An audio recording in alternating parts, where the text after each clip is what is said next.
سوچو تو ہر بات ہے گہری، یہ اچھا ہے کہ آپ اہم ہیں، مگر یہ بہت اہم ہے کہ آپ اچھے بھی ہوں۔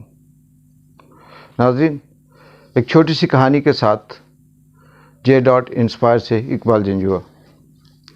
ایک شکاری شکار کرنے صبح صبح نکلا اپنے وزیر کے ساتھ، تو اس نے سب سے پہلے ایک خرگوش کو نشانہ بنایا، اور ابھی وہ خرگوش اس کے نشانے پہ تھا کہ پیچھے سے ایک لومڑی بھاگتی ہوئی آئی اور اس نے خرگوش کو بھگا دیا۔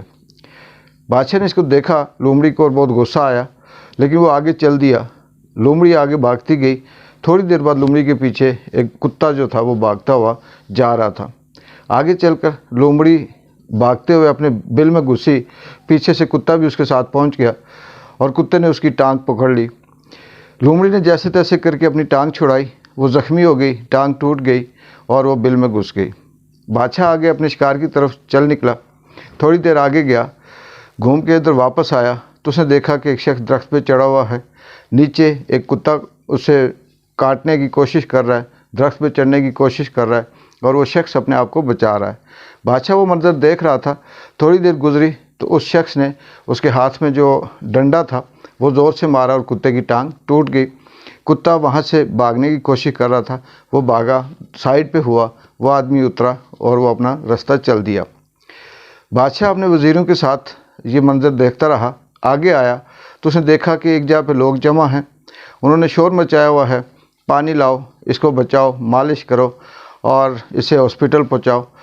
بادشاہ نے اپنے وزیر سے کہا کہ جاؤ دیکھو یہ کس چیز کا شور ہے، یہاں لوگ کیوں جمع ہیں، کیا ہوا؟ ایک وزیر اترا، اس نے دیکھا، اس نے کہا بادشاہ سلامت، ایک شخص ہے، اس کو کسی گدھے نے لات ماری ہے اور وہ گرا ہے، زخمی ہے، اس کی ٹانگ ٹوٹ گئی ہے، اس لیے یہ لوگ جمع ہیں۔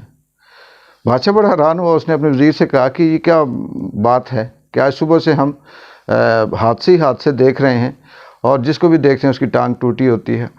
یہ کہہ کے خیر وزیر نے اسے کہا کہ ایسا ہے، روٹین ہے، چلتا ہے۔ بادشاہ آگے نکلا، تھوڑی دیر آگے گیا تو اس نے دیکھا کہ ایک گاڑی والا تیز رفتار سے آ رہا تھا، اس نے زور سے ٹکر ماری، گدھے کو لگی اور گدھا وہاں زخمی ہو گیا، اس کی ٹانگیں بھی ٹوٹ گئی۔ بادشاہ جو بگھی میں سوار تھا اس نے اپنے وزیر سے کہا کہ یہ کیا بات ہے، اس معاجرے کی سمجھ آ رہی ہے آپ کو؟ وزیر نے کہا نہیں، بس یہی ہے کہ حادثے ہو رہے ہیں اور یہ روٹین کا سارا سلسلہ ہے، چل رہا ہے۔ بادشاہ نے کہا نہیں، ایسا نہیں ہے، مجھے یہ سمجھ آئی ہے کہ اللہ کی ذات کسی کے ساتھ اگر زیادتی کرو گے، ظلم کرو گے تو وہ بدلہ واپس ضرور آپ سے لیا جائے گا۔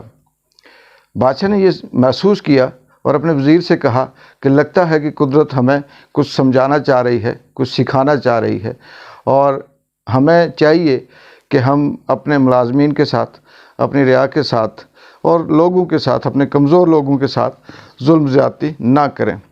یہ خیال بادشاہ کے دل میں آیا اور اس نے دل میں یہ توبہ کی، یہ احساس کیا کہ میں آئندہ اپنی رعایا کے ساتھ نرمی کے ساتھ رہوں گا اور اپنے ملازمین کے ساتھ بھی سختی نہیں کروں گا۔ وہ سمجھ گیا تھا کہ اللہ تعالیٰ کسی بھی شخص کو، زیادتی کرنے والے کو، ظلم کرنے والے کو معاف نہیں کرتا۔ یہ وہ سوچ ہی رہا تھا کہ وزیر جو بگھی سے اترا ہوا تھا، اس کے دل میں خیال آیا کہ کیوں نہ بادشاہ اکیلا ہے، اس کو قتل کر دیتے ہیں، کسی نے نہیں دیکھنا، اور اس کی بادشاہی، اس کی دولت، اس پہ میں قبضہ کر لوں گا۔ اس نیت سے اس وزیر نے چھری نکالی اور وہ بگھی پہ چڑھنے کے لیے اس نے دروازہ کھولا، دروازے کا کنڈا ٹوٹا، وہ گرا اور وہ مر گیا۔ یہ ایک چھوٹی سی کہانی ناظرین ہمیں بہت سا سبق دیتی ہے۔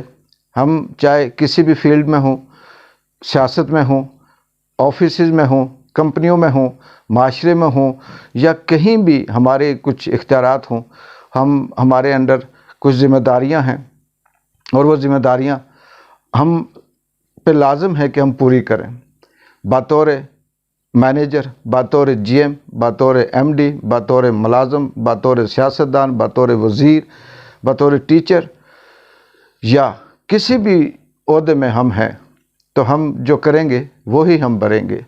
جس طرح کا سلوک ہم کسی کے ساتھ کریں گے، اس سے تگڑا شخص ہمارے ساتھ بھی ویسا سلوک کرے گا۔ اسی لیے کہتے ہیں اللہ کی لاٹھی بھی بے آواز ہے، اور اسی لیے کہتے ہیں کہ جو بوؤ گے وہ کاٹو گے۔ آج جو شخص اگر دولت مند ہے، طاقتور ہے، منصب کے عہدے پہ ہے، کسی جسٹس کے عہدے پہ ہے، کسی بڑے وزارت کے عہدے پہ ہے، یا کسی ایسے منصب پہ ہے کہ اس کے نیچے 2 4 6 10 یا 100 کی تعداد میں یہ کچھ بھی لوگ اس کی ذمہ داری میں آتے ہیں، تو وہ ان کے ساتھ جیسا سلوک کرے گا وہ اپنا بیج بو رہا ہے، کیونکہ ایک ایسا شخص بھی آ سکتا ہے جو اس سے بھی طاقتور ہو اور وہ اس کی سزا وہی دے جو اس نے اپنے مظلوموں کے ساتھ کیا۔ J.Inspire سے اقبال جنجوعہ کو اجازت دیں، انشاءاللہ ملتے ہیں اگلی ایک خوبصورت اور سبق آموز کہانی کے ساتھ۔ اللہ حافظ۔